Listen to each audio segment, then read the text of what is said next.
Entonces, la charla la titulé Lógica y lectura crítica, metaobservación contra algoritmos. Inicialmente, esta charla yo la preparé, digamos, hace unos meses, pero que parecen unos años, porque en el ínterin ocurrió todo esto de la pandemia. Por lo tanto, la modifiqué un poco. Tengo una primera parte que era lo que quería presentar inicialmente, y me gustaría dar algunas ideas sobre, digamos, la saturación de información actual. Entonces he añadido una segunda parte en ese sentido. La primera es sencillamente sobre enseñanza de lectura crítica. La distinción que quiero hacer es entre la apropiación de los contenidos que se leen en ejercicios de lectura crítica y la mera aplicación de algoritmos. Para proporcionar a manera de ejemplo, es parecido a la diferencia que hay entre quien se sabe la regla de 3 de memoria y quien entiende qué está haciendo, digamos, cuando de una proporción saca el equivalente en otra proporción. Entonces, me parece que el grueso de la enseñanza de lectura crítica se da de manera algorítmica. ¿Qué es un algoritmo? Una serie de instrucciones bien definidas para resolver un problema. Este es un ejemplo muy sencillo. La lámpara no funciona, entonces primero pregunta si está enchufada, si no, enchufarla. Si sí, ver si el foco está quemado, si es el caso, reemplazar el foco, si no, comprar una nueva lámpara. Esto es, me parece, a lo que a veces se reduce la enseñanza de lectura crítica, en el sentido de seguir una serie de instrucciones discretas. Los algoritmos tienen ciertamente unas ventajas. No hay pierde, en el sentido de que no se requiere inteligencia del usuario, sino aprenderse la secuencia, así como quien se aprende a hacer la regla de 3. El algoritmo es predecible y verificable. Sin embargo, como quiero mostrar, esto puede ser problemático. Algunos ejemplos de la enseñanza algorítmica, sin embargo. ¿Cómo distinguimos entre textos literarios, informativos, filosóficos, persuasivos, para digamos, pruebas de estado? Y normalmente, de pronto, lo que va a decir el profesor es que hay ciertos indicadores. Por poner un ejemplo muy bobo, había una vez en un texto literario, informativo, de pronto datos, ese estilo de prensa, para leer cada uno de estos tipos de textos. Cómo se aborda un texto desde el punto de vista del sentido general y el sentido de una parte específica. Cómo se enseña a reemplazar una palabra por un sinónimo válido en contexto. Se enseñan de manera, digamos, formalizada procesos para responder estos tipos de preguntas específicas que hay en las pruebas de estado. El problema con la enseñanza algorítmica es el siguiente: el lenguaje natural es tan complejo y multiforme que la enseñanza algorítmica se topa con un grave problema, que son las excepciones. Por ejemplo, enseñamos que por lo tanto indica que lo que antecede es antecedente y lo que sigue es consecuente, y que es un indicador de conclusión. Entonces, en la clase decimos, si ven un por lo tanto, lo que sigue es la conclusión. Pero miremos las siguientes oraciones. De ejemplo, el acceso a la iglesia es solo para los creyentes, pero ustedes son comunistas y por lo tanto ateos. Como vemos, en esa oración, el por lo tanto no está indicando una conclusión. Incluso cuando la parte última del texto es la que está después del por lo tanto. Más bien la conclusión está implícita. 2. La política electoral no es un quehacer para ingenuos, ni por lo tanto para jóvenes. Si hemos de vencer, será con candidatos y jefes de campaña experimentados. De nuevo, el por lo tanto no es un indicador de conclusión. Ahora bien, yo podría complejizar el algoritmo, incluir las excepciones dentro del algoritmo, es decir, por lo general, por lo tanto es indicador de conclusión, pero no, por ejemplo, si está dentro de un paréntesis. Pero si complejizamos de esa manera los algoritmos, perdemos la ventaja de los algoritmos. se hacen difíciles, sí hay pierde. Y ahí es cuando empieza la frustración en los estudiantes, sienten que son demasiadas reglas para aprender.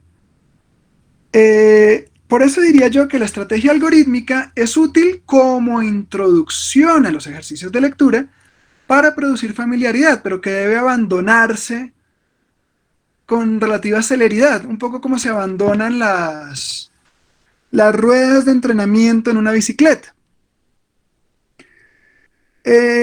Quisiera introducir otro concepto que puede ser útil para de pronto enseñar lectura crítica de otra manera. El concepto es metaobservación. ¿Qué es la metaobservación?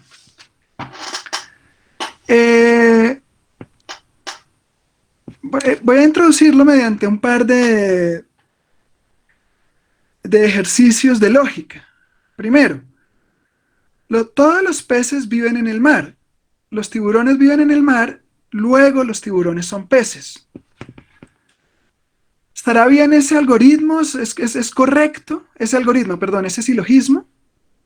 Segundo, la muerte es el fin de todo lo vivo, el fin de cada cosa es su perfección, luego la muerte es la perfección de lo vivo. Pues suena como interesante que la muerte sea la perfección de lo vivo. Si ustedes tienen cierto entrenamiento en lógica, de pronto pueden identificar las falacias en cada uno de estos silogismos. En el primer caso, es un tema, digamos, de distribución del silogismo, en el segundo de anfibología. Ahora bien,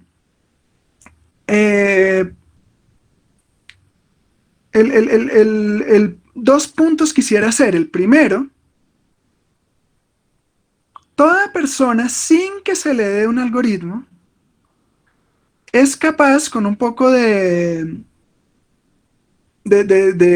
motivación socrática, de detectar el problema en ambos silogismos. Segundo, ese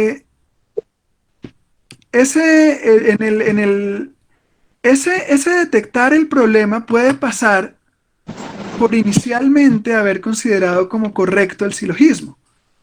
En particular, el primer silogismo, como la conclusión es verdadera, la gente tiende a creerle al silogismo. Es decir, tenemos un silogismo donde cada una de las premisas es verdadera y la conclusión es verdadera, pero no... Bueno, de hecho no, la primera premisa no es verdadera, pero es verosímil.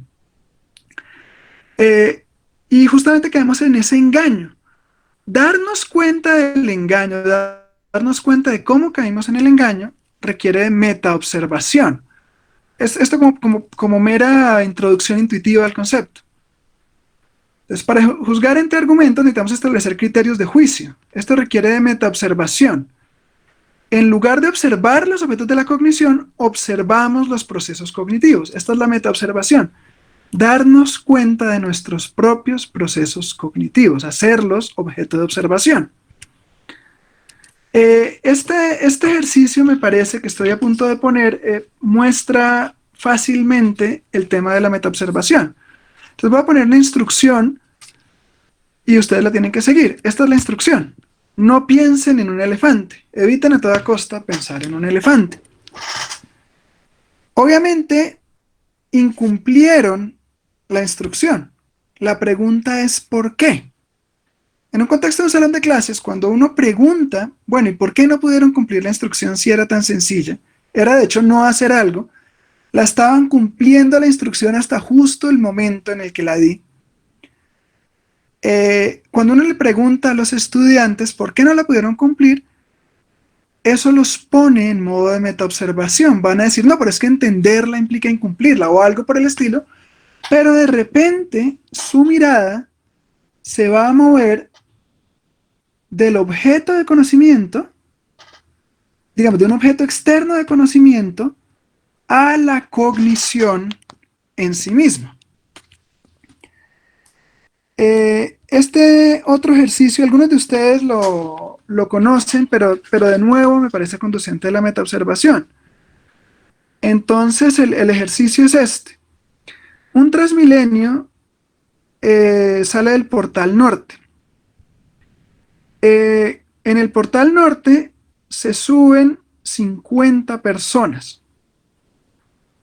En la siguiente parada se bajan la mitad y se suben 10. En la siguiente parada se bajan 15 y se sube 1. En la siguiente parada se sube 2 veces más que la parada anterior y se bajan 3. Y en la siguiente parada se suben 7. ¿Cuántas paradas hizo el bus? ¿Cuántas paradas hizo el Transmilenio? Entonces la pregunta es muy sencilla, pero la mayoría de la gente no la coge, porque como está planteada la pregunta, de la manera en que está planteada, la gente se pone a contar cuántos pasajeros hay en cada parada. De nuevo, el punto es realmente la invitación a darse cuenta del truco. Ese es el punto. Entonces, si uno logra producir en los estudiantes la metaobservación, incluso como hábito,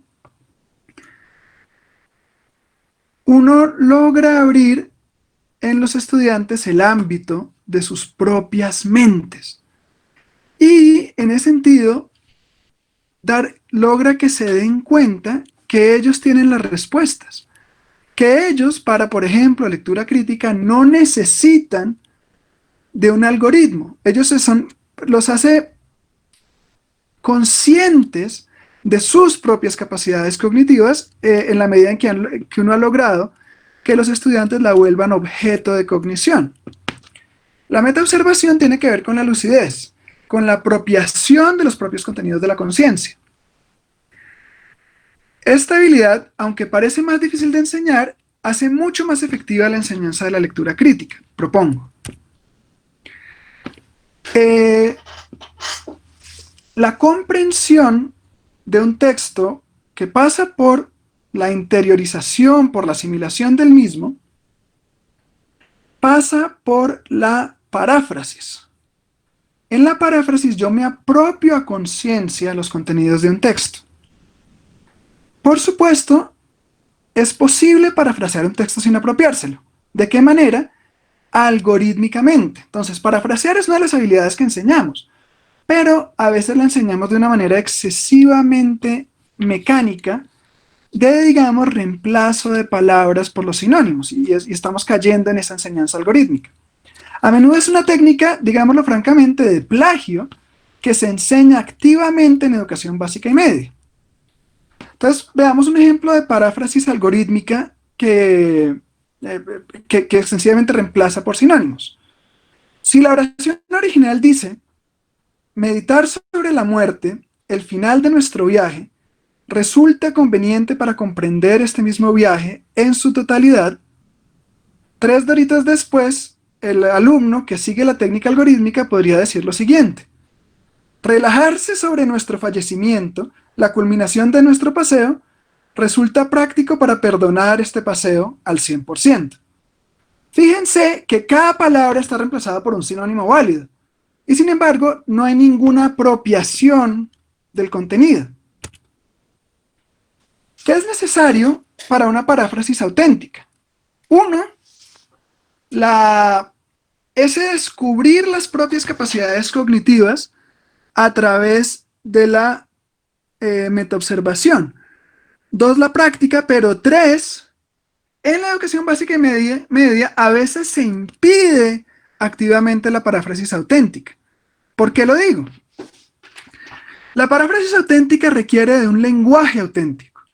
Si se vigila el lenguaje de los estudiantes, se les impide la paráfrasis auténtica. Puedo matizarlo. Si se vigila el lenguaje de los estudiantes en demasía, se les impide la paráfrasis auténtica. Los estudiantes se sienten en el salón de clase vigilados y por lo tanto cuidan en exceso, digamos, la manera en que dicen lo que dicen y no tienen ese espacio para reflejar sus propias apropiaciones. Un par de anotaciones ahí. 1, expresiones como la calor son válidas en diálogo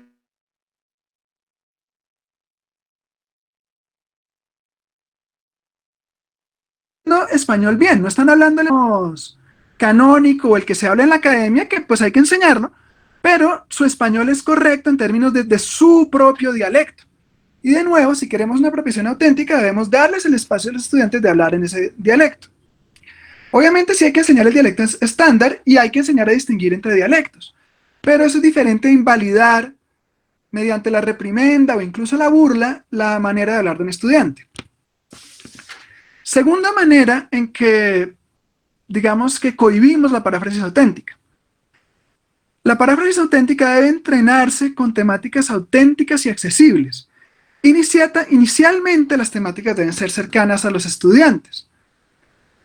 La paráfrasis implica que yo me apropie de contenidos y yo tengo que aprender a apropiarme de contenidos, pero si el primer libro que leo, por poner un ejemplo quizás exagerado, si el primer libro que leo es El Quijote, para mí los libros lo que van a hacer es un galimatías que tengo que cumplir para que no me pongan mala nota, con el que tengo que aplicar un algoritmo para que no me pongan mala nota. La paráfrasis auténtica requiere la capacidad de apropiarme de ideas que originalmente no son mías, y aún de ideas con las que no estoy de acuerdo. La lógica, en este sentido amplio de poder apropiarse de contenidos, no distingue entre ideas morales e inmorales, ciertas a falsas. No todo lo que se diga en un salón de clase debe ser correcto. Entonces, ese apropiarse de contenidos no se debe confundir con pensar lo que el texto dice. Por lo tanto, se debe cultivar una habilidad que entre otras Aristóteles alaba como señal de una mente cultivada, de sostener en la cabeza ideas que no son las mías propias, con las que no estoy de acuerdo, pero que no obstante entiendo, digamos, su lógica interna, sus dinámicas internas. En ese sentido, el teatro y en general los ejercicios en los que las ideas se encarnan son recursos pedagógicos subvalorados para las humanidades. Puede parecer una pérdida de tiempo o que el profesor no quiso preparar clase, pero hacer que los estudiantes representen papeles y por lo tanto representen ideas y digamos que asuman una corporalidad consistente con un conjunto de ideas, es una forma de estimular esa apropiación de contenidos. Piensen en la diferencia entre leer sobre el punto de vista de los nazis, por decir cualquier cosa, y encarnar a un nazi en una pequeña horita de teatro preparada para la clase de historia.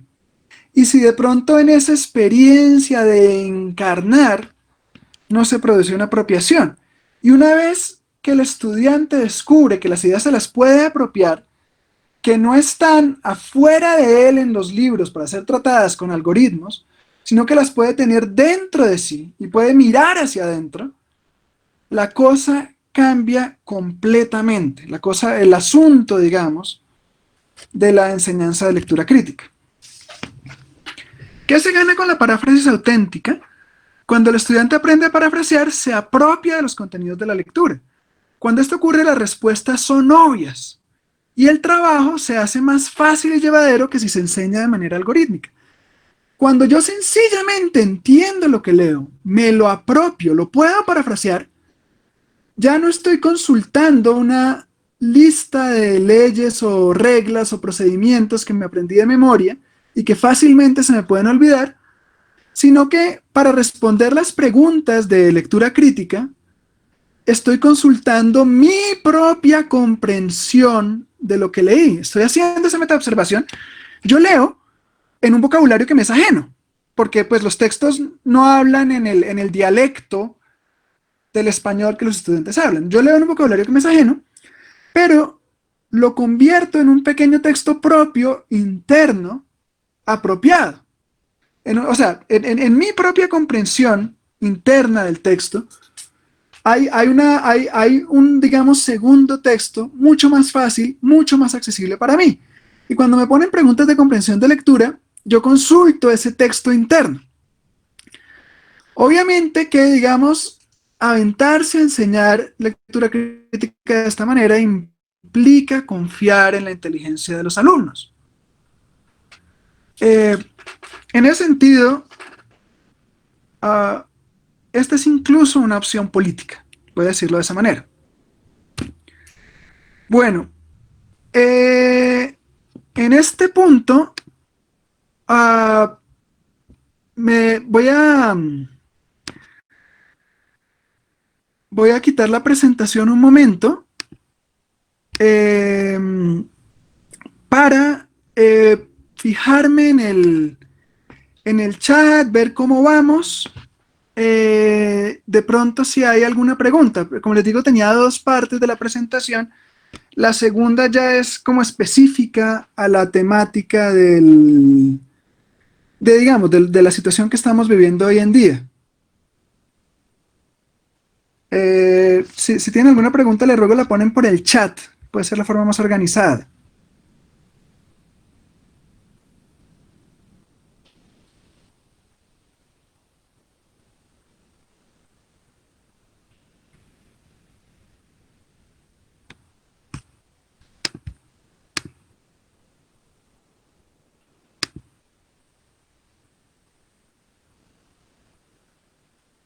Bueno, en este caso, dejemos todas las preguntas para el final. Un segundo.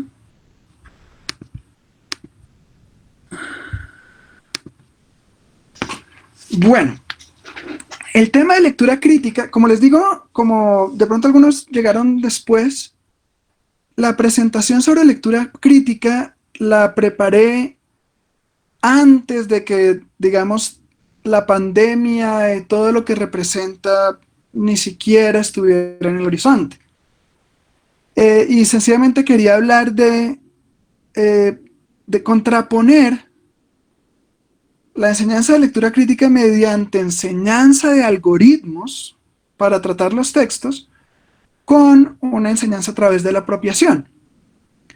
Sin embargo, hoy en día hay una temática muy específica relativa a la pandemia, que es la saturación de información. Hoy en día la cantidad de información que recibimos representa un problema de manejo. Los budistas dicen todo es alimento, es decir, así como según comamos cosas sanas o nocivas, eso afecta a lo que somos, también ocurre lo mismo con los pensamientos, eso es alimento también.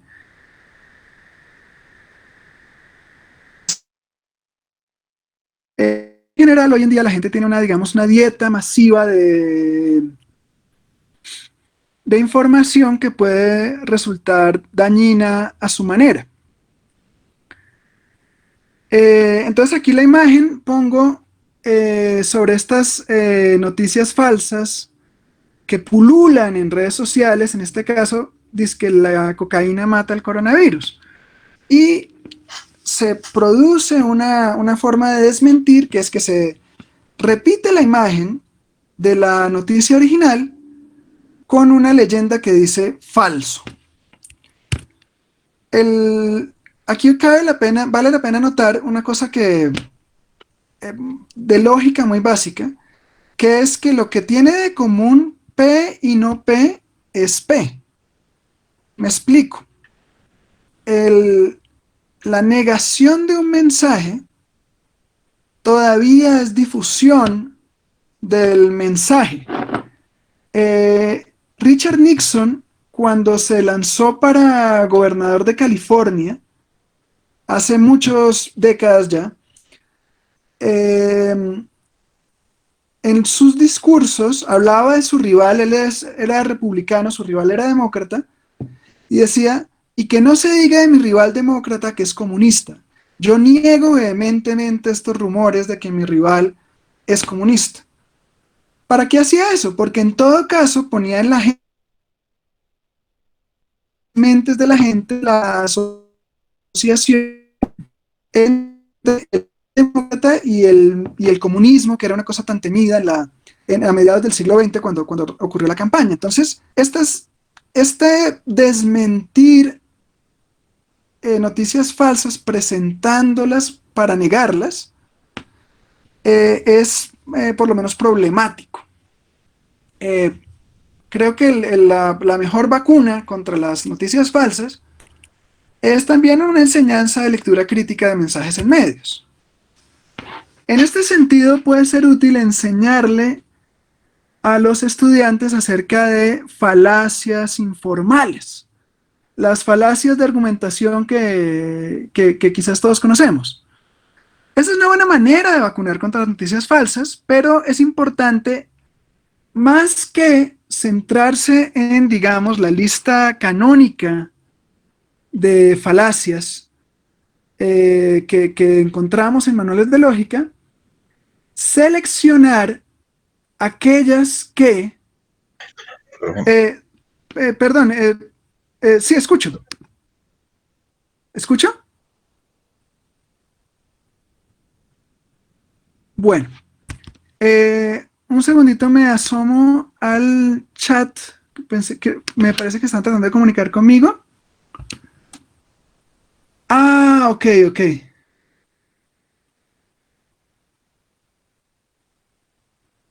Listo. Estas dos preguntas. eh, bueno, voy a hacer lo siguiente. Se refieren, digamos, a puntos anteriores de la charla. Pero quisiera abordarlas de una vez para que no se pierdan. Gerardo pregunta si no es muy general, demasiado general, pensar que la prueba se interprete desde... Yo quiero dar una idea ciertamente general, Gerardo, de, digamos, para hacer el contraste entre apropiación y solución algorítmica de las pruebas. Digamos que ciertamente en la práctica de la enseñanza, eh, encontramos una combinación y lo que digo de pronto sí, o sea, digamos que acepto la crítica en el sentido de que quizás estaba siendo demasiado caricaturizador al decir que los profesores enseñan de forma exclusivamente algorítmica, pero digamos que en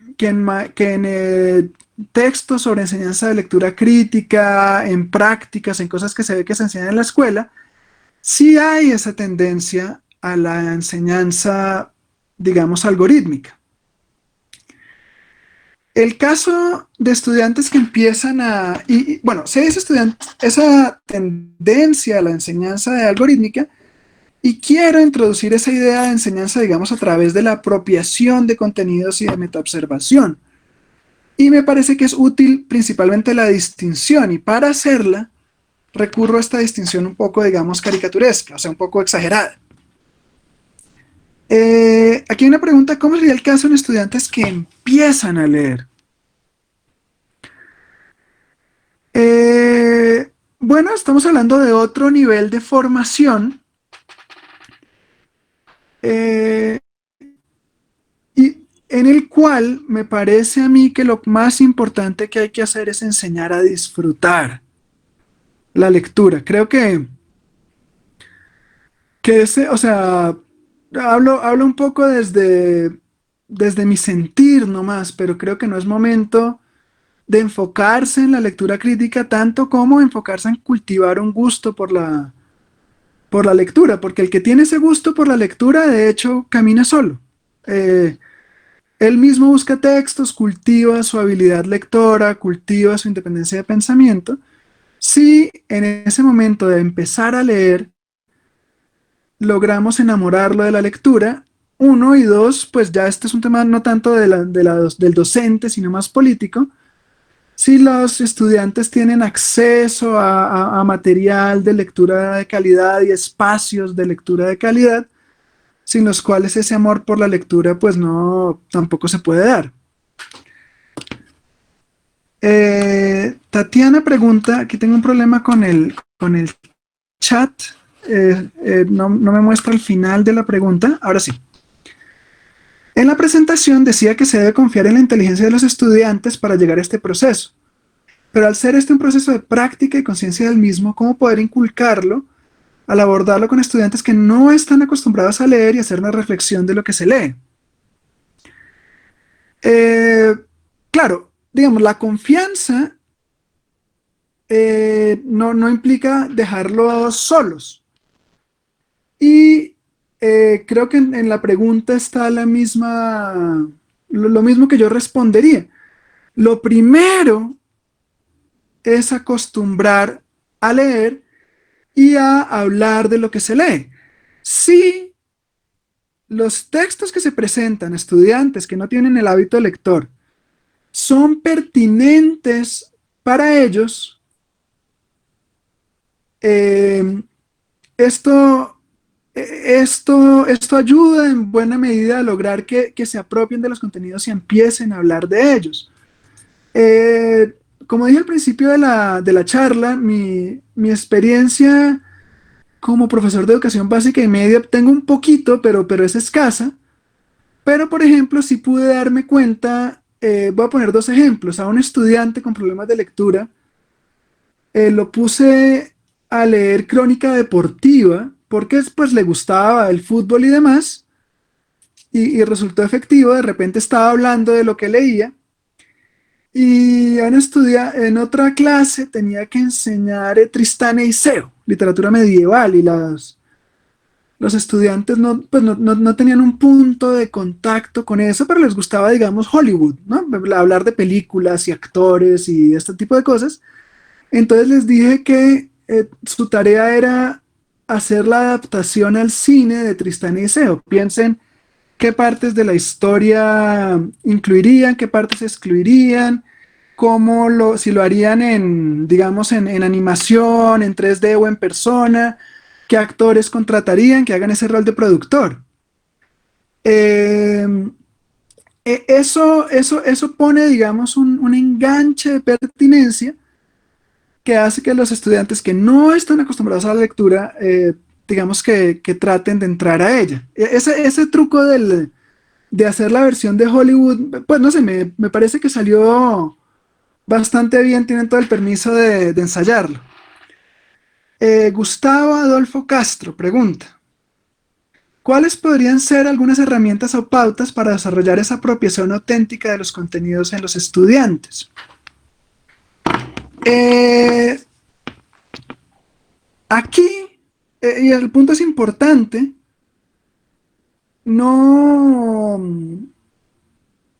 digamos, yo puedo dar algunos consejos, pero no puedo dar justamente un algoritmo. ¿Por qué? Porque sí implica una cierta atención individual a los estudiantes. Eh, Ver cómo los despierto, cómo los reto. Ya he puesto un par de ejemplos. Obviamente, en último término, la apropiación auténtica es imposible de verificar, porque es algo que pasa dentro del estudiante. Eh, y de nuevo vuelve en ese sentido al tema de la confianza y la confianza en la inteligencia del estudiante. Eh, entonces,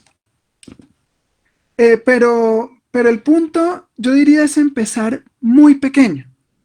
Mucho mejor, en términos de consejo, antes que, que se lean mal leído, de mala gana y solamente buscando los nombres de los personajes y leyendo rápidamente a ver qué hechos van a preguntar en la prueba de control de lectura, entre que se lean mal leído el Quijote y que se apropien de Condorito, es 100 veces preferible que se apropien de Condorito. Es más o menos el punto de vista que yo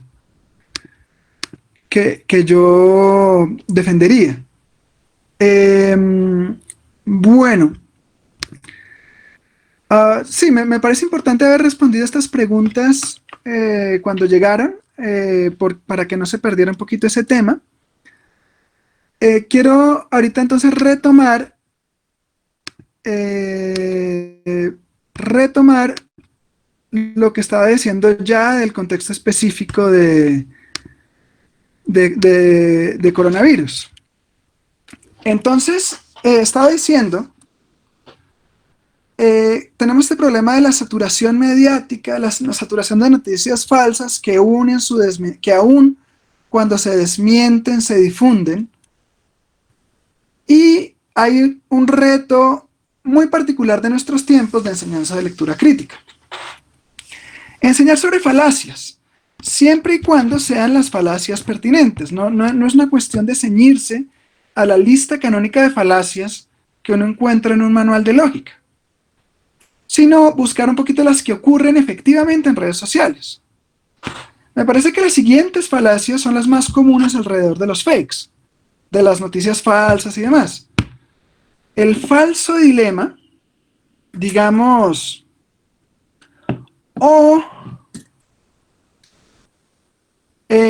tú eres una oveja, un corderito que le cree servilmente a los medios, y no crees en la noticia en la noticia subversiva de que Bill Gates inventó el coronavirus, o crees en que Bill Gates inventó el coronavirus. Entonces el falso dilema presenta dos alternativas como únicas posibles y mutuamente excluyentes cuando hay más de una alternativa. Quien no está con el gobierno actual es un guerrillero. Ese es otro ejemplo de un falso dilema. Entonces, a través digamos, de la polarización que es tan común en redes sociales, se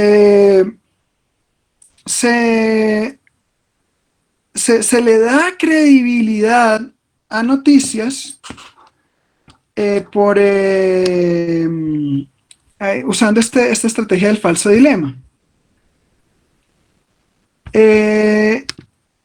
Pregunta si esa falacia no es el ad hominem. No, el ad hominem es, digamos, descalificar una opinión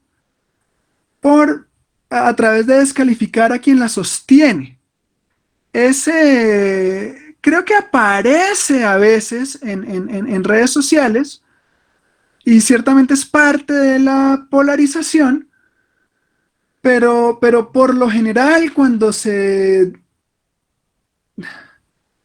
acude a la polarización para descalificar personas, el meme en cuestión o el mensaje en cuestión se queda en la descalificación de las personas, más que en decir esta postura de, no sé, Petro es errada porque Petro es tal y tal.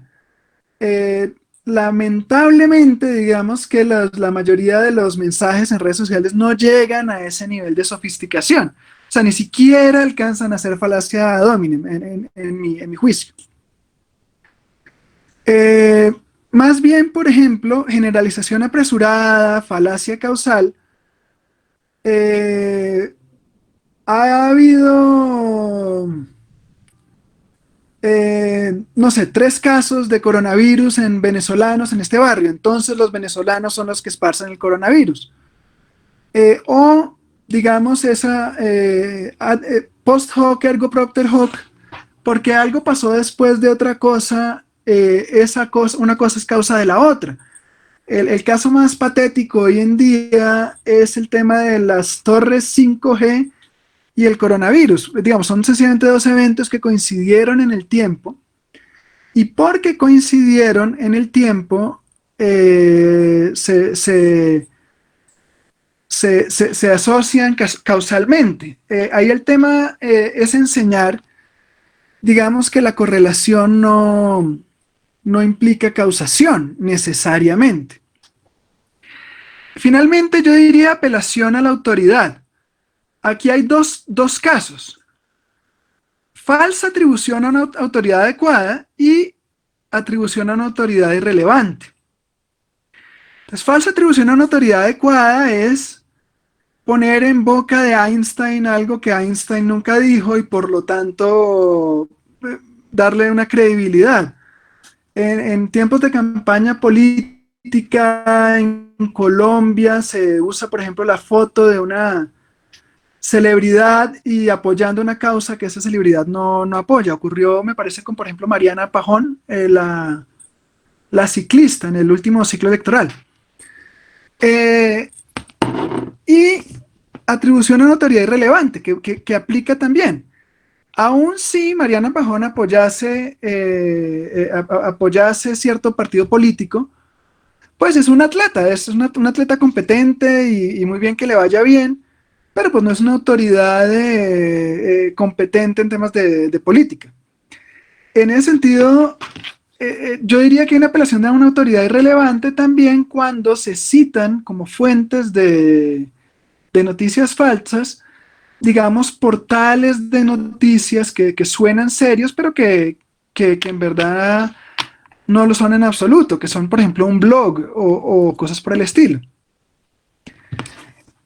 Yo añadiría eh, algunas falacias que no son parte, digamos, de la lista de falacias lógicas canónicas, a,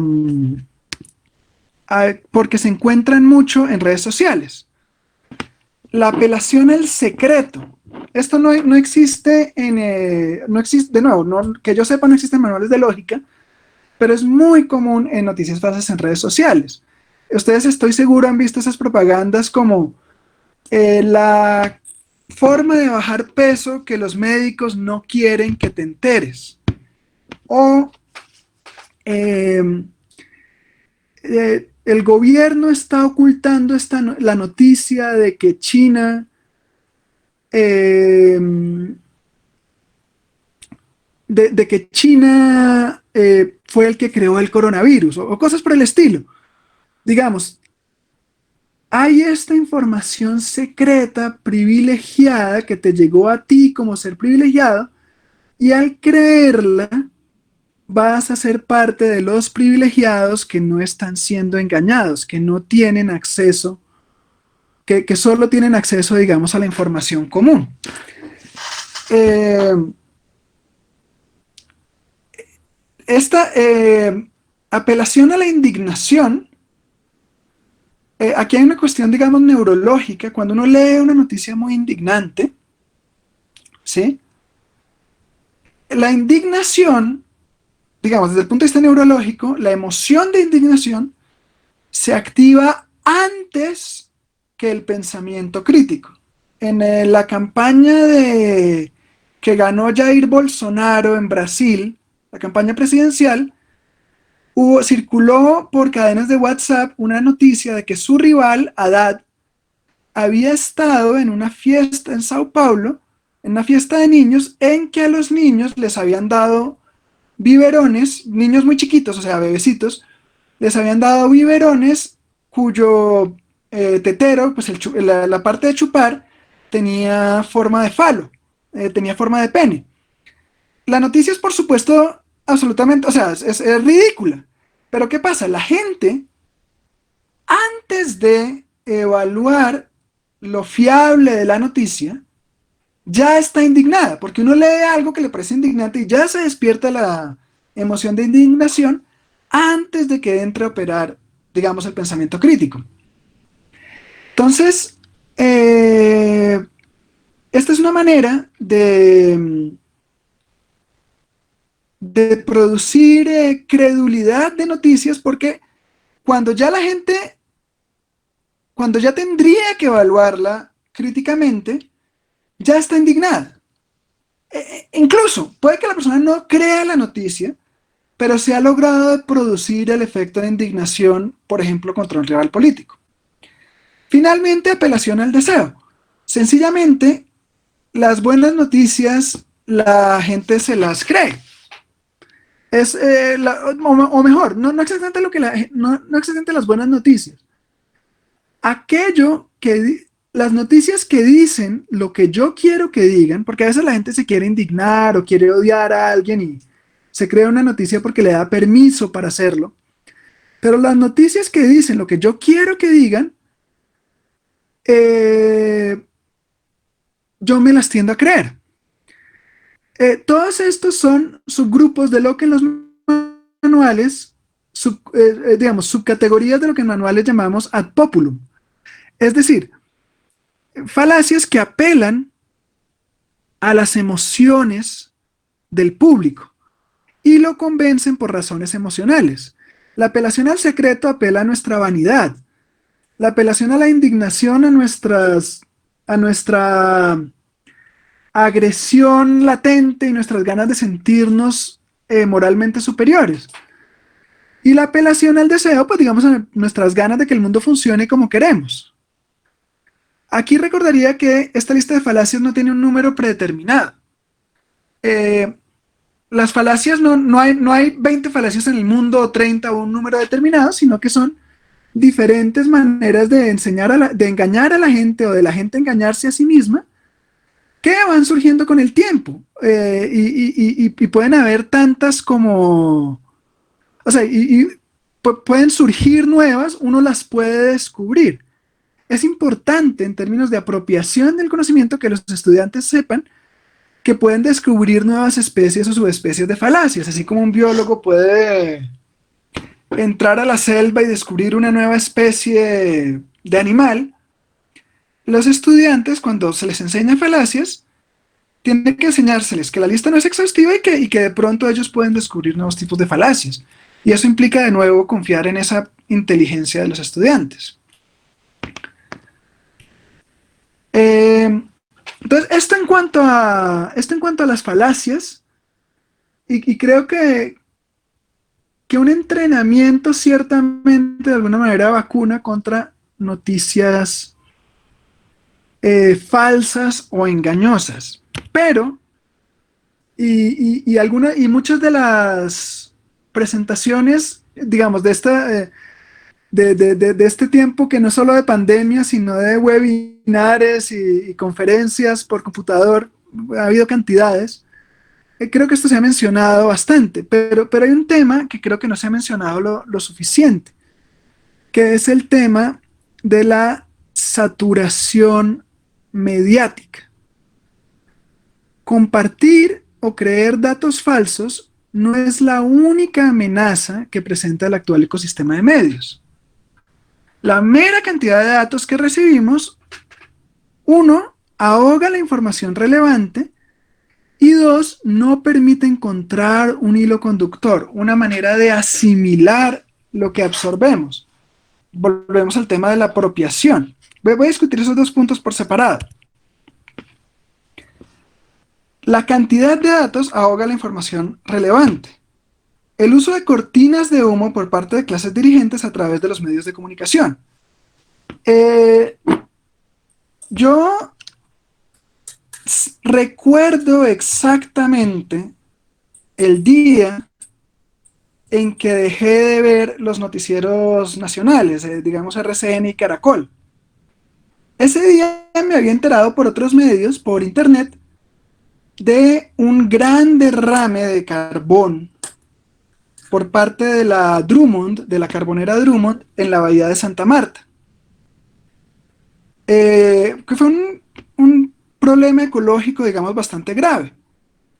Y dije, bueno, al mediodía voy a ver noticias y voy a enterarme a ver qué dicen las noticias sobre este desastre ecológico que me preocupa.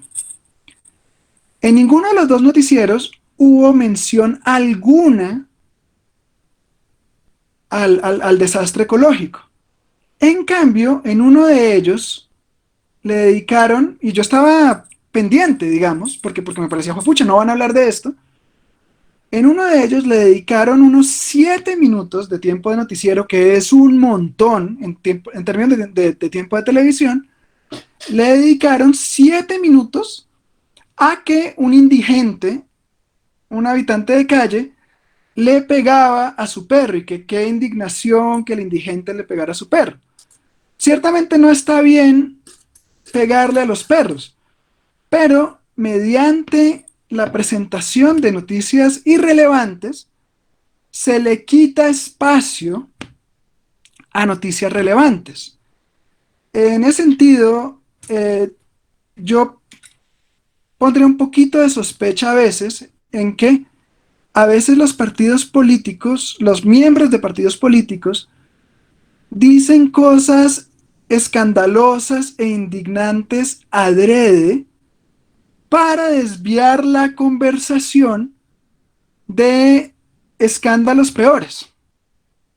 Entonces, es posible que nosotros le hagamos el trabajo, ayudemos a dichos políticos replicando sus afirmaciones escandalosas y de nuevo dando el espacio mediático a eso. Esto se va a conectar con lo que voy a decir más adelante sobre, digamos, enfocarse en lo relevante. Entonces, ya hablé de desproporción entre la importancia de los eventos y su cobertura mediática, ¿sí? Digamos, hoy en día hay esclavitud, hay barcos que son maquilas donde las personas son tratadas como esclavos, pero sabemos muchísimo de los detalles de la vida de celebridades.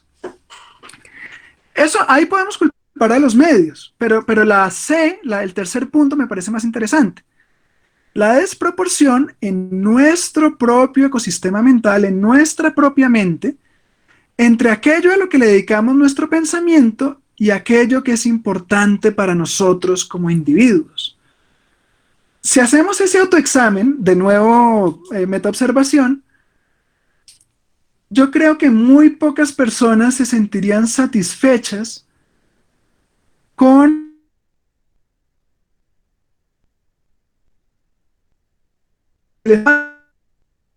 temas contenidos mentales.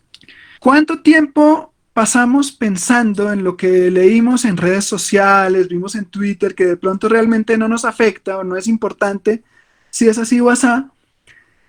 ¿Y cuánto tiempo en lo que es importante para nosotros, que puede ser uno de nuestra propia vida personal, que a veces incluso evadimos a través del consumo masivo de información?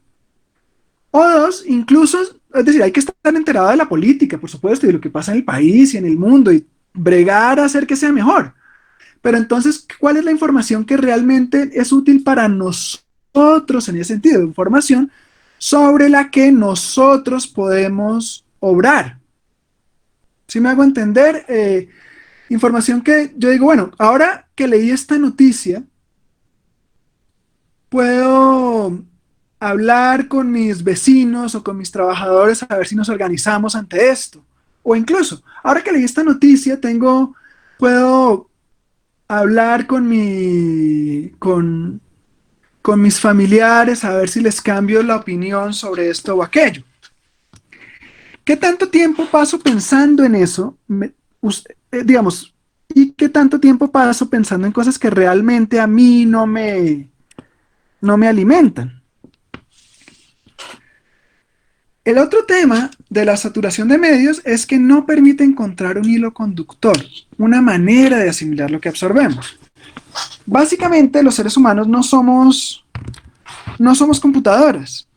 No asimilamos datos como grabando información en nuestro disco duro. ¿No? Nosotros no funcionamos así. Nosotros necesitamos una narrativa coherente que nos permita discriminar datos relevantes de irrelevantes. Pero si la bombardeo de datos es tal, es tanto, eh, se quedan como meros datos sin alguna especie de narrativa, sin alguna especie de estructura aportada por nosotros desde nuestro punto de vista que los organice. Un ejemplo para ilustrar esto de que no somos computadores. En un computador, cuando yo meto un archivo nuevo, cuando yo grabo un archivo nuevo, los demás archivos permanecen sin modificar. Sencillamente se añade un archivo a una carpeta. No pasa lo mismo con los seres humanos. Imagínense una persona que, no sé, ha vivido en un hogar con unos padres y a los 20 años se entera de que es adoptado. Ese dato no se graba en el disco duro junto con los demás datos. sino que modifica todo lo demás, porque modifica la narrativa de la propia vida. Un montón de recuerdos que tiene esa persona de este paseo que hicieron, de, no sé, esta pelea que tuvo con su hermano, lo que sea, todo eso se va a modificar. Entonces no somos computadores. Necesitamos hilo conductor, narrativas coherentes. Y mientras más datos tenemos, mayor es la necesidad de organizarlos en una narrativa coherente. De hecho, las teorías de conspiración en este sentido son intentos fallidos de organizar lo que pasa en el mundo en una narrativa coherente. En el último capítulo de ese bello librito de Byung-Chul Han, La agonía del Eros, este autor germano-coreano habla de la importancia de las teorías fuertes como polo negativo frente a la pura positividad de los datos. Un poquito de filosofía, pero explico rápidamente. El dato es el dato y nada más. Lo negativo en Hegel, en Byung-Chul Han, es aquello que frente a lo dado positivamente se le contrapone y lo moviliza. Un buen ejemplo es sencillamente la vida en pareja. Para vivir en pareja uno se enfrenta a un montón de cosas que no son equivalentes a uno, unos hábitos de otra persona, de sueño, de alimento, de ver televisión, que no son los de uno. Y esa negatividad que se impone a uno, ese no yo que se impone al yo, por decirlo de alguna manera, me obliga a transformarme, me obliga a completarme, me obliga, digamos, a una Aufhebung en sentido hegeliano, a una superación. Bueno, las teorías cumplen ese papel frente a los datos. Digamos que retan a los datos con, una, con una estructura en la cual los datos deben caber. Esta es una de las cosas para las que sirven la teoría de Platón, la teoría de Hegel, la teoría de Marx.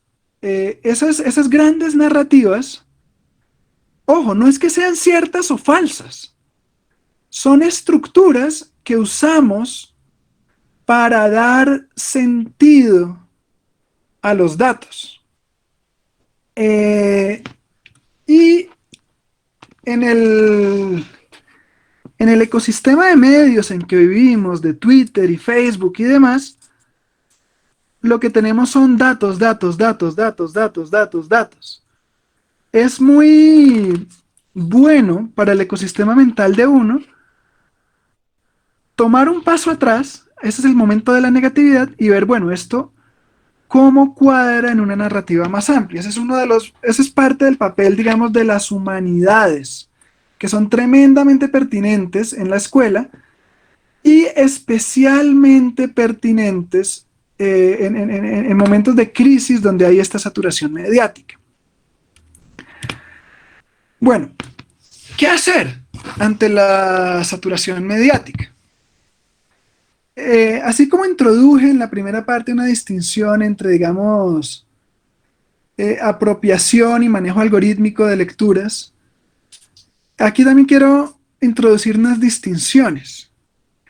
Quiero distinguir entre datos, información, información pertinente, conocimiento, conocimiento pertinente y sabiduría. Los datos carecen de contexto que los haga comprensibles. Es el dato bruto, la cifra, la ocurrencia. Estos datos son verídicos, digamos. En 2017, 26.445 personas murieron en el mundo a causa del terrorismo. Sin contexto, eso estrictamente no dice nada. ¿Qué se entiende por terrorismo? ¿Sí? Frente a cómo se compara con otras causas de muerte, etcétera, etcétera. Pero tiene un efecto que es producir miedo en la gente, decir, bueno, no, la lucha contra el terrorismo es lo más importante del mundo. En la información, para que los datos sean información, tienen que tener un contexto para que los datos, digamos, tengan sentido, se puedan comprender. Voy a proporcionar el contexto para la primera o un poco de contexto para la primera con la segunda. En 2017, 800.000 personas murieron por suicidio, el 1,4% de las causas de muerte. Entonces,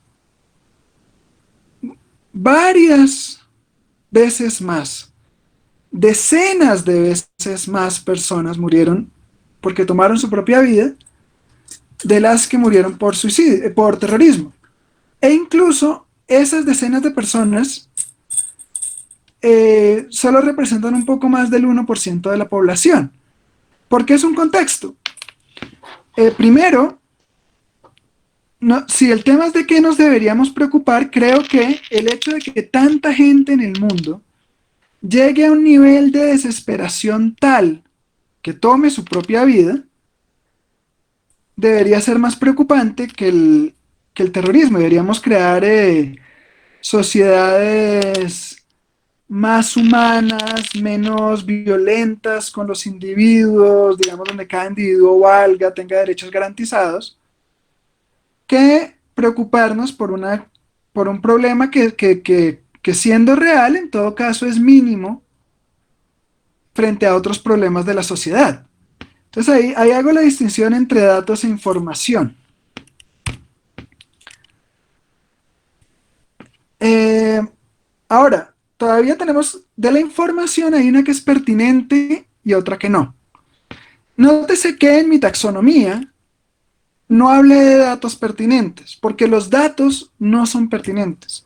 Los datos no dicen nada porque sin contexto no hay mensaje. En cambio, en información sí podemos distinguir entre información e información pertinente.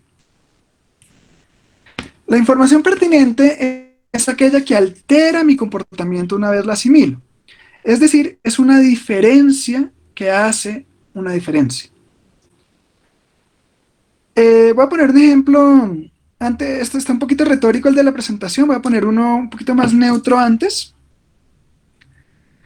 Supongamos que llega a mi Facebook un artículo de astronomía, en el que dice que los científicos han descubierto que habían estado equivocados respecto a la temperatura de la superficie de Venus.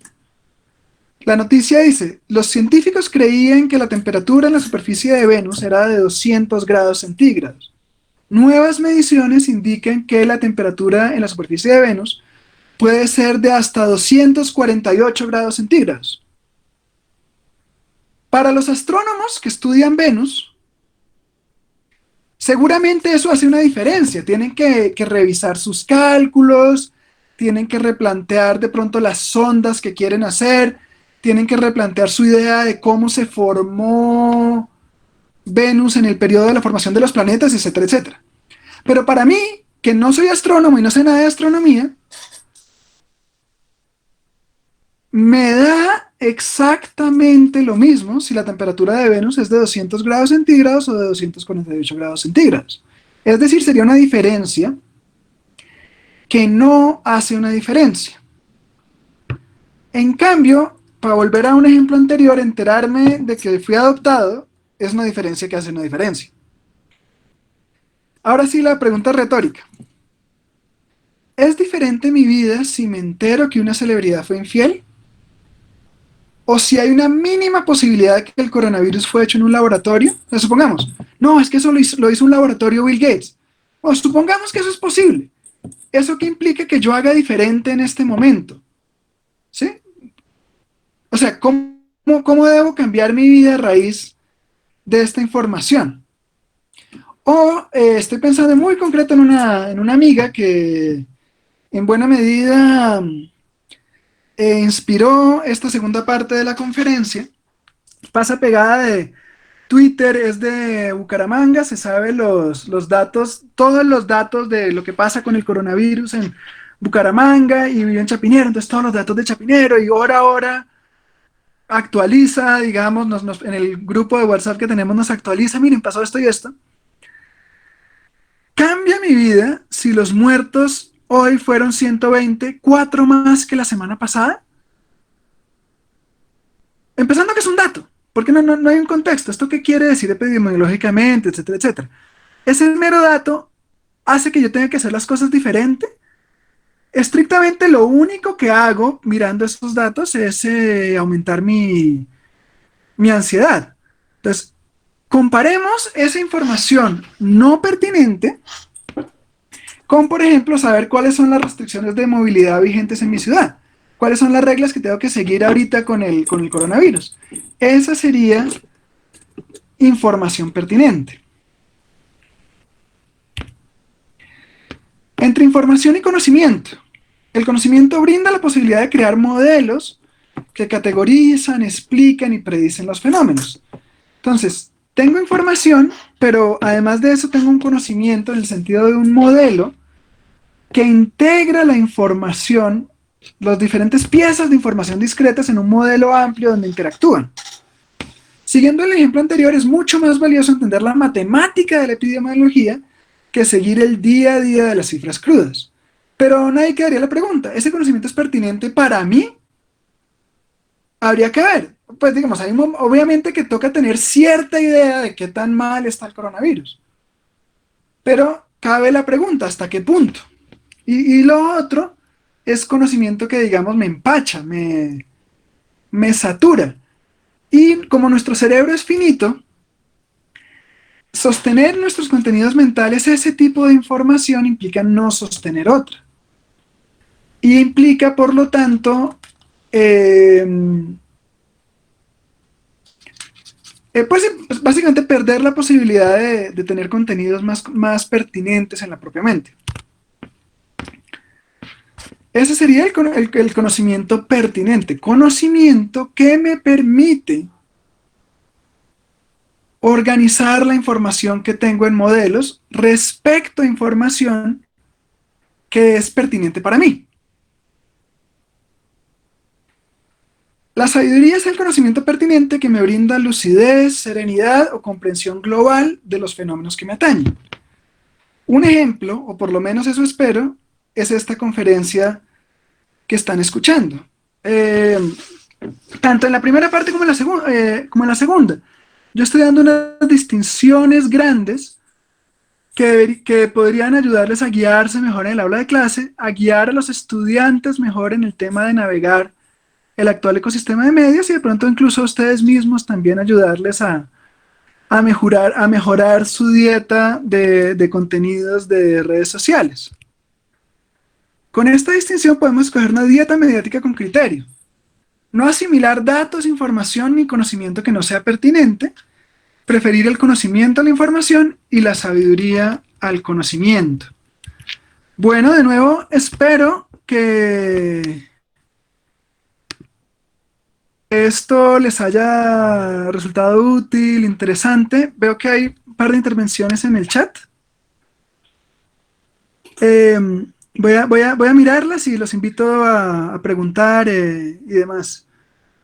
Con esta saturación mediática en los medios, ¿cómo podemos enseñar a nuestros estudiantes a diferenciar entre lo que es una falacia y lo que es una noticia relevante? Hilda, son dos filtros, ¿sí? Uno, pues no debería creerme falacias. Entonces, eso, primero, si algo es una falacia, pues lo descarto de una vez. Pero eso es diferente a un criterio de relevancia. Incluso noticias que no son ni falaces ni falsas, sencillamente no son relevantes para mí. Entonces, el punto de nuevo es confiar en la inteligencia de los estudiantes. Si yo introduzco estas distinciones entre meros datos, información relevante, de pronto yo podría poner un par de ejercicios. Bueno, ¿esta información es relevante para ustedes o no? ¿Esto es información o datos? ¿Esto es información o conocimiento? Los estudiantes, digamos que pueden aprender a escoger. Para mí es siento que son muy poderosas las distinciones.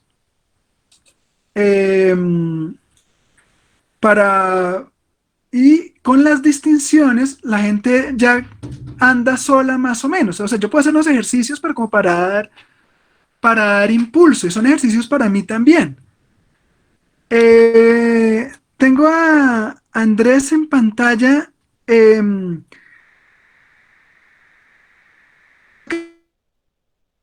aquí, un segundo. Hay literatura sobre la distinción entre datos e información de la cual menciono. Sí, esto viene de, digamos, la cibernética. Yo lo adapté para esta conferencia, pero voy a ponerlo en el chat. Me basé en Stafford Beer, que a su vez se basa, por ejemplo, en el trabajo de personas como Shannon y Weaver. En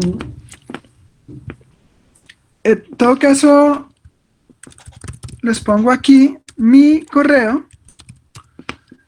Si ya, digamos, hay una pregunta más concreta, digamos, de cómo quieres utilizar la bibliografía y demás, yo puedo ya mandarte algo más específico. Y, por ejemplo, lamentablemente mucho de esto está solamente en inglés, o sea, no está en español mejor, entonces todo ese tipo de detallitos mejor por correo electrónico.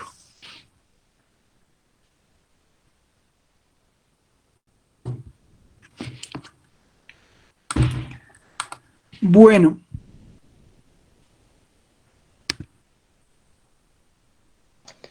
Bien, en este momento pues seguimos manteniendo este espacio de ronda de preguntas. No sé si de pronto alguno de los asistentes quiera de pronto desarrollar algún tipo de comentario o alguna inquietud que pues Germán nos pueda solucionar en este momento de la presentación que desarrolló el día de hoy.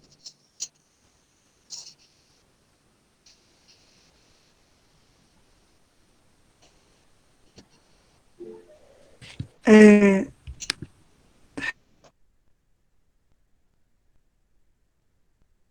hemos en ciertas ocasiones fungen como cadenas invisibles, que aunque invisibles no dejan de ser peligrosas. Yo estaría de acuerdo con esa afirmación. Eh, digamos, las redes sociales son muy poderosas. Creo que no hay que perder de vista lo increíble que es a nivel histórico que, por ejemplo, yo me despierto, abro mi tablet y aparece en mi sala la Filarmónica de Berlín y me toca Beethoven mientras me lavo los dientes. Eh, digamos que Alejandro Magno, Cleopatra, Luis XV se dieron muchos lujos, pero ni siquiera se podrían imaginar el lujo de tener una filarmónica acompañándolos mientras se lavaban los dientes. Eh, es justamente ese poder de las redes sociales el que las hace peligrosas. Eh, porque, eh, digamos, la cantidad masiva de información que transmiten producen ese efecto de abrumamiento que solo se puede contrarrestar si uno tiene herramientas para leer lo que se encuentra en redes sociales. Hablando de pertinencia, que ya había surgido, sí es importante mirar memes y cadenas de WhatsApp en clase con los estudiantes. Es la única manera de que adquieran herramientas para leerlas. Y con esas herramientas se puede hacer bastante inofensiva la parte peligrosa de redes sociales. Tatiana dice, qué pena, a veces me cuesta ver el chat, pero muchas veces los datos son los que nos invaden en muchos lugares en la publicidad de medios de comunicación.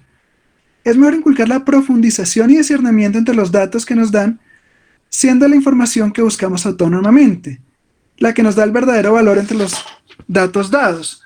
Ciertamente hay que inculcar la búsqueda autónoma de información, de calidad, porque esa no nos va a llegar solita o muy difícilmente. Pero, en todo caso, eh, en todo caso, uno va a estar expuesto a un montón de datos que no ha buscado. Luego, en todo caso, se necesitan esas herramientas especiales. Sin embargo, esto es un poquito curioso lo que voy a decir. Eh, Creo que otra cosa que sí hay que cultivar o invitar a los estudiantes, esto no se puede forzar, es a darse un descanso, a tomarse distancia de los medios de comunicación por algunos periodos más o menos extendidos, un día, 2 días, para tener perspectiva sobre ese bombardeo de datos. Eh, se me ocurrió esto, ahorita, pues, ¿qué pasa? Que estamos encerrados y todos estamos pegados del computador. Entonces se me ocurrió esta invitación. En los lenguajes nórdicos, el miércoles es Wednesday que es el día de Odín. Odín se es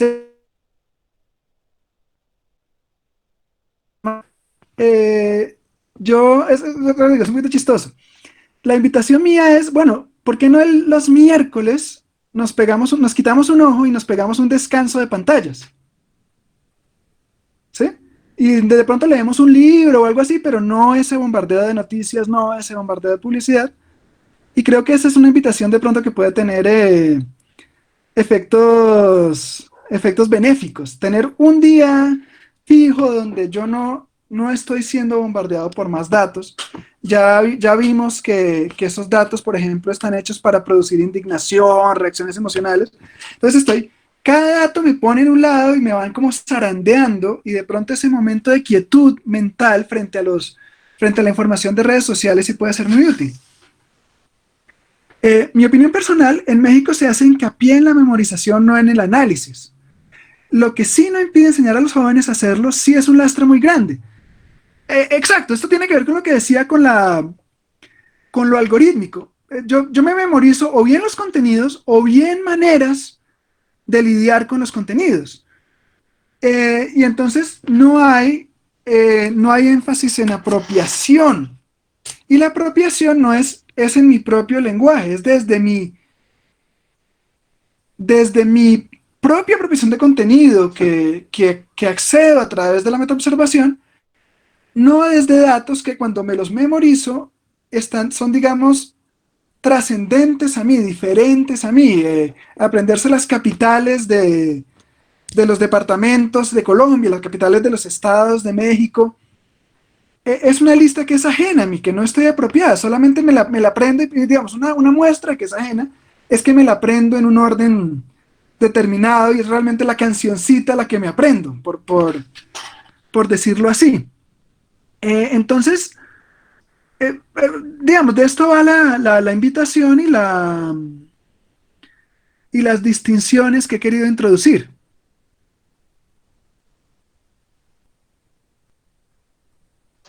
Ok, me parece también importante dentro de la reflexión que hace Germán frente pues a la metaobservación, que precisamente el ejercicio que nosotros podemos desarrollar a partir de nuestras clases de filosofía con estudiantes de educación media específicamente y también un inicio con los estudiantes de básica, es entrar a empezar a revisar un poco ese tipo de saturaciones mediáticas que se presentan en redes sociales.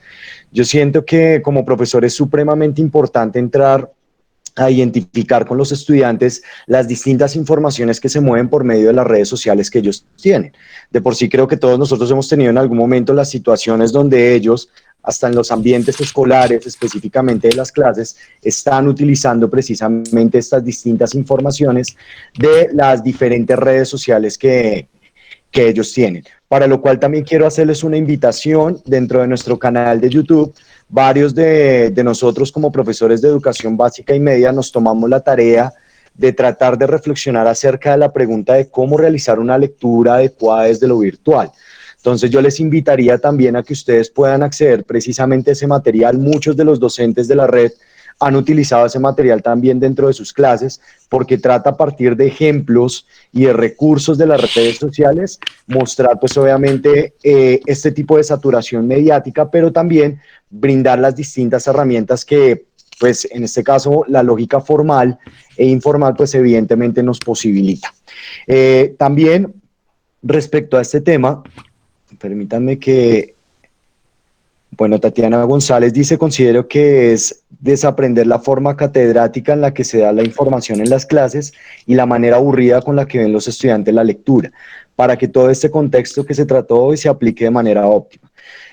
Creo que pues acá tanto Germán como todos nosotros estamos completamente de acuerdo con ese criterio, Tatiana, y es precisamente empezar a entender que hay diferentes lecturas a las que cotidianamente nosotros vemos en las instituciones educativas.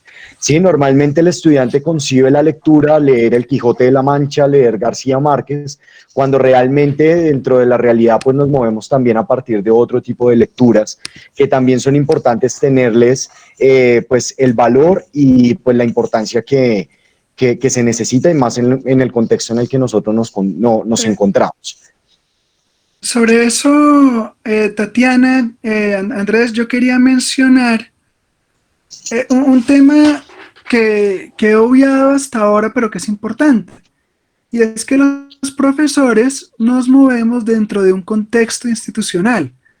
No tenemos, digamos, plena libertad respecto a lo que hacemos en el salón de clase. Tenemos que cumplir con un currículo, con unos lineamientos que nos dan las instituciones. No hay que... sería ingenuo y excesivamente optimista obviar ese contexto en el que operamos los profesores. Entonces, a veces no es el profesor el que quiere ser aburrido, sino que es forzado por la institución. Yo digo de dos maneras diferentes.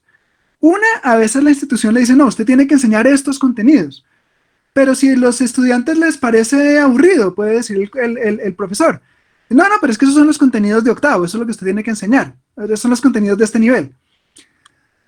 Pero también de otra, que es por la saturación de trabajo, que o sea, cuando estamos sobrecargados de trabajo, eh, la forma de resolver, planificar tantas clases como nos toca dar, es planificar unas clases de manera formulaica, de manera robótica. Entonces toca pensar en el propio contexto, uno cómo lo puede hacer, digamos, de la mejor manera posible. Eh, Hay un concepto de la ecología que me gusta mucho.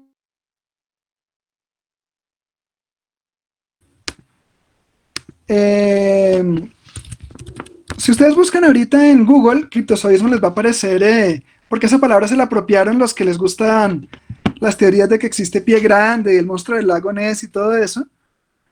Pero en ecología es lo siguiente. Hay un bosque. En el bosque hay cuervos, hay mapaches, hay venados, hay osos, hay perros. Llega a la ciudad, los venados y los osos se extinguen.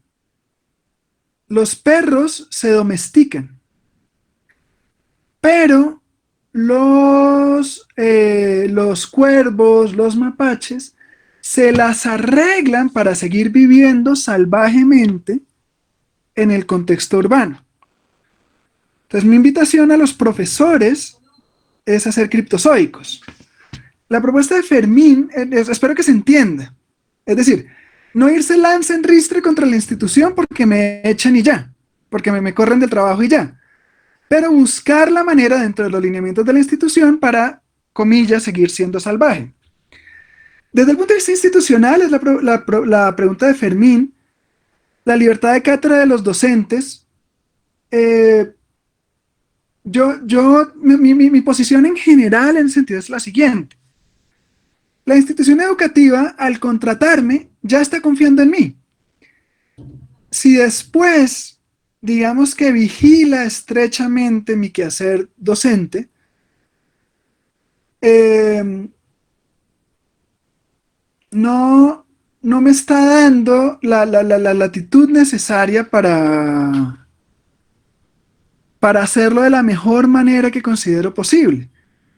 Si la institución piensa que yo en buena fe no voy a dar clase en buena fe de la mejor manera que puedo, pues mejor que no me contrate. Diría así como grosso modo.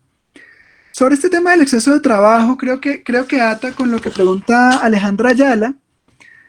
En cuanto a la crítica que Han realiza sobre la sociedad del cansancio, que aborda de hecho el problema de datos e información, habla sobre el sujeto de rendimiento, el cual piensa que ser quien decide, pero está en una libertad obligada dentro de la sociedad de rendimiento, siendo por y para la producción. ¿Cómo puede ser uno consciente de este problema y cómo puede atacarlo? Básicamente, el mundo moderno tiene un montón de dispositivos que se apoderan de nuestra atención, de nuestro tiempo, de nuestro trabajo, que nos llaman para acá, nos llaman para allá, se apoderan de nuestra indignación, de, nuestra, de nuestros ojos, en el sentido de lo que los contenidos de redes sociales. Y por eso es importante tener distancia, de nuevo lo que digo de Odín, de quitarse un ojo y adquirir sabiduría de esa manera, distanciarse. Y en esa distancia construir dispositivos propios, teorías con las cuales ver el mundo, criterios con los cuales seleccionar información, criterios con los cuales juzgar mi propio rendimiento, cuánto es mi trabajo, cuánto trabajo que yo haga es suficiente, etcétera, aparte de lo que estoy siendo invitado a hacer por otros dispositivos. Andrés, ¿tú querías de pronto alguno de estos puntos? Sí, correcto. Digamos, respecto a hacer énfasis un poco respecto al ejercicio de la libertad de cátedra, yo siento que evidentemente como ayer la profesora Yuri, que era la persona que estaba desarrollando el primer taller, lo mencionaba, la educación de alguna forma termina siendo un ejercicio subversivo, ¿sí? Pero en ocasiones nosotros siempre hemos entendido la categoría de subversivo como algo que está distante completamente de los distintos protocolos que se brindan dentro de un sistema determinado. Entonces, quiero hacer énfasis frente a las distintas metodologías y trabajos que muchos de los profesores a lo largo y ancho del país desarrollan directamente en el ejercicio propio de la filosofía, y no solo de la filosofía, sino de las distintas clases, y es precisamente este tipo de espacios que se crean a partir de los semilleros de investigación. Entonces parecería que esas grandes instituciones que en ocasiones pues, nos conviven de distinta u otra manera, también posibilitan escenarios donde yo puedo realizar unas conversaciones con los estudiantes y adentrarme en un espacio totalmente diferente del aula. Es que nada más pensar el concepto de aula implica reducirlo directamente, reducir el ejercicio de la educación a unos tiempos determinados nada más. ¿Sí? Entonces pensemos en unos 50 minutos o pensemos en las clases que dictamos directamente por bloque. Entonces parecería que la educación no solo debe quedar precisamente enclaustrada en los únicos espacios que nosotros tenemos de tiempo en el aula, sino que realmente también parte del ejercicio que nosotros hagamos y el interés que tengan los estudiantes de poder realizar ejercicios alternos o diferentes directamente a esos espacios del aula donde precisamente estos elementos que nos brinda Germán pues pueden surtir un mayor efecto, ¿no? Creo que cada uno de nosotros hemos sentido el tiempo de cierre de nuestras clases, de las didácticas que nosotros utilizábamos, ese tiempo ahí diciéndonos como ya tiene que pasar a la siguiente clase, que de alguna forma pues delimitan el horizonte de trabajo que nosotros tenemos. Entonces yo sí sentiría que para hablar de libertad de cátedra es importante también visibilizar esa categoría desde otros escenarios diferentes a los propiamente que se brindan dentro del aula. Solo añadir un punto ahí que tampoco he tocado en esta charla. Hay un aspecto de emocionalidad en la docencia. Por más que, digamos, se conceptualice el enseñar como una cuestión relativamente aséptica de transmisión de contenidos, la verdad es que tiene que ver con cosas como el cariño, digámoslo así. La verdad, y todos los profesores lo sabemos, es que hay un cierto, lo que llaman los psicoanalistas, un efecto, por ejemplo, de transferencia en el ejercicio de la docencia, donde los estudiantes pasan a confiar en uno, en verlo a uno como una autoridad. En ese sentido, el tema de la fuera del aula tiene además un contenido o un elemento emocional importante, que es que cuando uno hace cosas, comillas, extra, uno, uno está mostrando a través de la acción que tiene un genuino cariño por los estudiantes, que los estudiantes además necesitan, ¿sí? Eh, digamos que como civilización ya estamos muy viejitos para no reconocer que hay ese aspecto emocional en la vida humana. Y viceversa, si uno a los 50 minutos cierra la clase y punto, uno también les está diciendo a los estudiantes algo en términos emocionales, les está diciendo, yo estoy aquí porque me pagan, por ejemplo, ¿no? Aquí hay una pregunta. Me gustaría ampliar el concepto de metaobservación en la enseñanza básica y media. ¿Qué autores hay? De nuevo, esta es estoy haciendo una generalización de ideas que encuentro aquí y allá para propósitos de esta conferencia, como una popularización. En este momento se me ocurre, por ejemplo, mencionar Bernard Lonergan. No habla en esos términos de metaobservación, pero es un autor muy útil. Y de nuevo, pongo aquí mi correo para, digamos, ya la especificidad de una recomendación bibliográfica. Aquí de nuevo veo mucho de lo que se llama cibernética de segundo orden o cibernética de la cibernética. El autor más importante ahí es Heinz von Förster, pero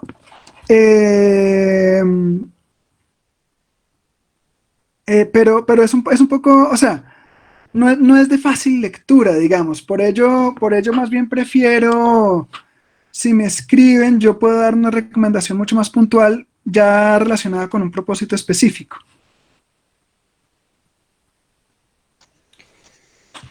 Perfecto. Siento que pues obviamente el ejercicio de diálogo que tuvimos el día de hoy pues fue bastante positivo.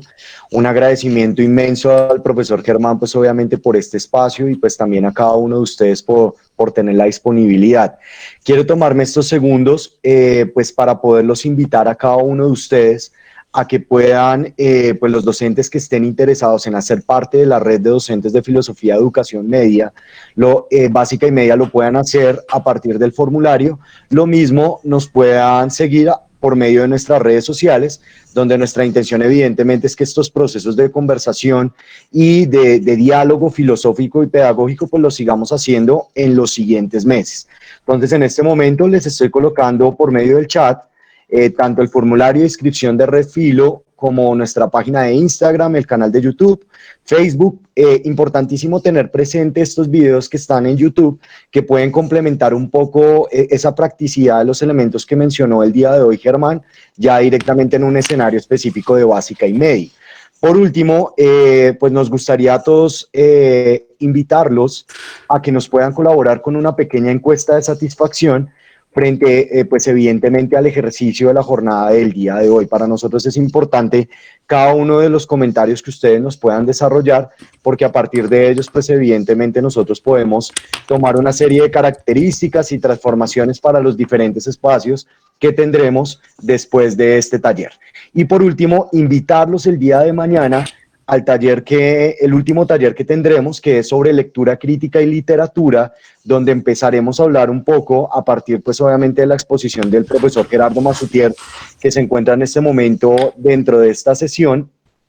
Empezar a revisar un poco la categoría de experiencia y una serie de recursos en la manera en la que podemos abordar desde la educación básica y media la literatura y la propuesta de lectura crítica desde la literatura. Entonces, invitados todos, como les dije al inicio, pueden acceder directamente con el mismo link, con el mismo enlace con el que ingresaron el día de hoy y el día de ayer a el último taller que tenemos el día de mañana.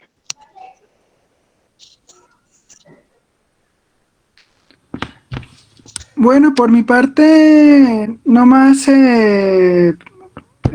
los que me están agradeciendo en el chat, ¿no? Con muchísimo gusto. Más bien agradecerles por su atención. Y ahí, como les digo, puse mi correo electrónico. Yo estoy muy disponible, muy a la orden. Invitarlos a la charla del día de mañana. y a inscribirse en la red si son docentes de filosofía a nivel escolar, que creo que se está construyendo una cosa muy bella, ciertamente. Listo, muchas gracias a todos por su asistencia y esperamos contar pues con cada uno de ustedes el día de mañana en nuestro último taller. Una feliz noche para todos. Feliz noche.